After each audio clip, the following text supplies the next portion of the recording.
Buenos días, chicos, espero que estéis bien en estos momentos tan raros que estamos viviendo con la cuarentena del coronavirus y me resulta rarísimo estar ahora mismo grabándole a una cámara y hablándole a una cámara en vez de a vosotros, pero bueno, vamos a seguir intentando ir hacia adelante en las clases y seguir con este tema de lógica proposicional en el que estábamos, ¿vale?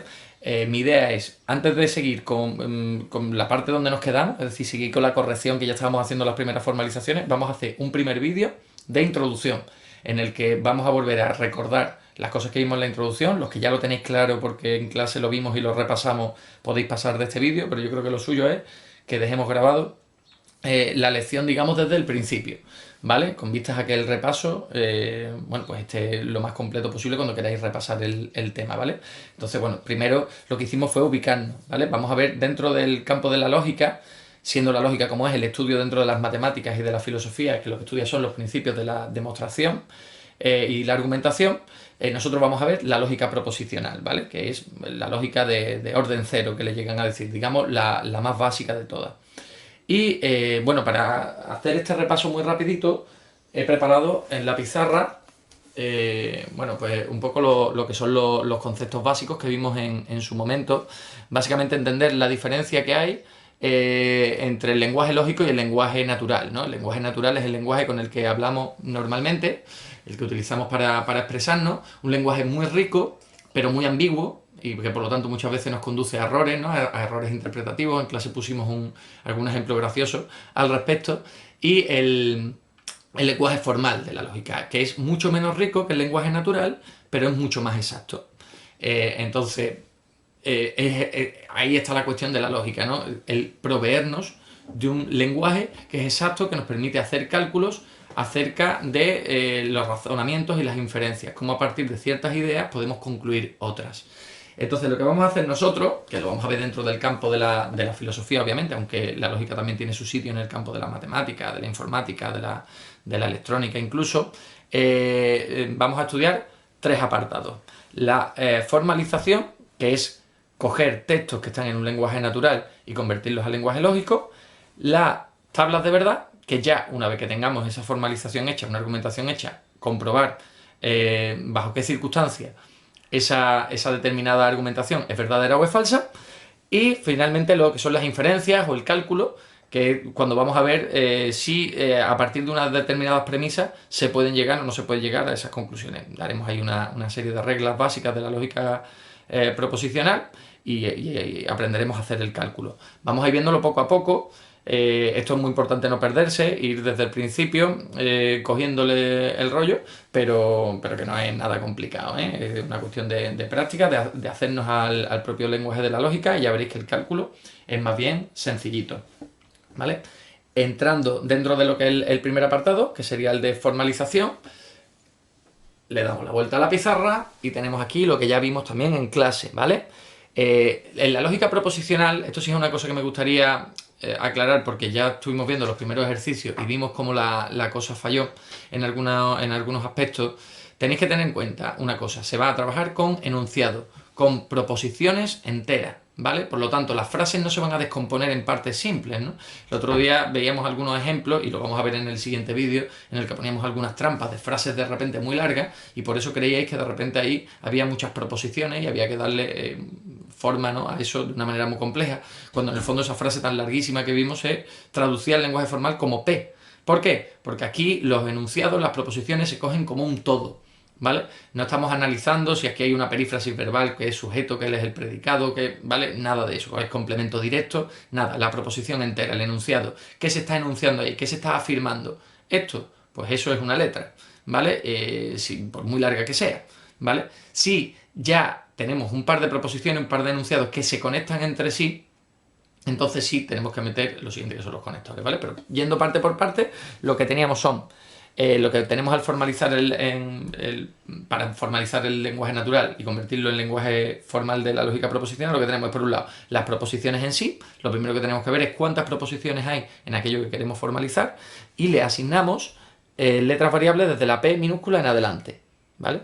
Primera proposición, primer enunciado, la calle está mojada, ¿vale? Pues la calle está mojada sería P, ¿vale? La calle está mojada y Por ello debo ponerme las botas de agua. Bueno, pues ahí tendría una nueva proposición, el ponerme las botas de agua, que sería Q, ¿vale? Esa la vamos asignando nosotros, son variables porque las asignamos nosotros en función de lo que nos convenga, ¿vale? Por el otro lado tenemos los símbolos básicos de la lógica proposicional. El no, el y, el o, el sí entonces y el sí solo sí entonces, ¿vale? Estos símbolos, el no lo que hace es dotar de valor a una letra. Por ejemplo, si una proposición está negativa, la calle no está mojada, no tengo tiempo, pues entonces eso que simbolizaríamos como P, le tendríamos que colocar delante el no, ¿vale? Luego tenemos la I, que es la conjunción, el conector que es la conjunción, ¿vale? Me sirve para conectar pues dos proposiciones diferentes que están unidas por una I. El ejemplo de siempre, tengo un perro y tengo un gato, tengo un perro y un gato, pues tener un perro sería P, tener un gato sería Q, pondríamos P y Q, ¿vale? O voy al cine o me quedo en casa. Ir al cine, P, quedarse en casa, Q, P o Q, ¿vale? O voy al cine o voy a casa, y ya teníamos una de las trampas, ¿no? Se suele formalizar las primeras veces cuando no se sabe mucho de lógica, se le coloca el O, P o Q, lo cual sería un error. ¿Por qué? Porque los conectores siempre tienen que estar entre medio de dos proposiciones. Si yo pongo O, P o Q, literalmente poniendo una O delante, esa O no estaría conectando no tendría ninguna letra proposicional a su izquierda, ¿vale? No tendría ninguna variable ahí unida y por lo tanto eso no sería una fórmula bien formada. Digamos, es un error dentro de lo que es la gramática que tiene la propia lógica proposicional, ¿vale? El sí, entonces, establece las condicionales, ¿no? O la implicación, es decir, si tengo tiempo, entonces me iré de vacaciones, ¿vale? Si tengo tiempo, tener tiempo P, irme de vacaciones Q, si tengo tiempo P, entonces Q. Así se simbolizaría, ¿vale? Es una condición de causalidad que solo se da en una dirección, ¿vale? Por contra tenemos el bicondicional, en el que tendríamos una relación que no se da solo en una dirección, sino que se daría en las dos.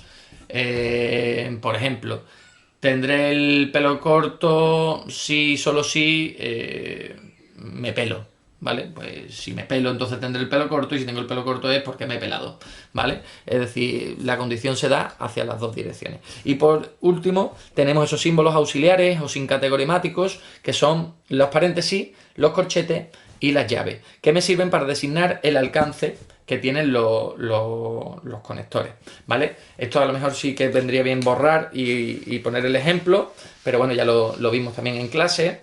El problema es que... Vale, ya os he puesto un ejemplo aquí.